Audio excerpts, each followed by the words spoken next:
राजकुमारनी असं काहीतरी करून त्याचा बर्थडे सेलिब्रेट केला आहे.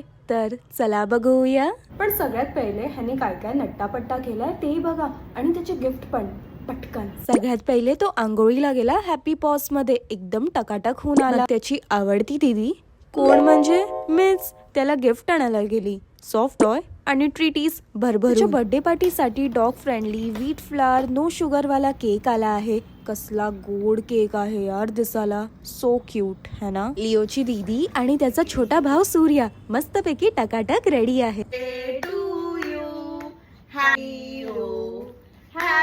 आम्ही खातो बाबा. लिओ से ज्यादा तो ये सूर्या को अच्छा लगा यार बर्थडे के. मी माझ्या पेटूसाठी बनवलं हे मॅगी पास्ता, नवीनच त्यांनी लॉन्च केलं आहे. तुम्हाला असे इन्स्टंट पास्ता आवडता का? यॉम यॉम टेस्ट एकदम टँगी वाटलंय मला, स्पायसी बिलकुल नाही आणि बस थोडंसं चीजी, दॅट्स इट. पण पेटू खुश एकदम. आणि लिओला त्याचा बर्थडे गिफ्ट आवडला आहे या खूपच.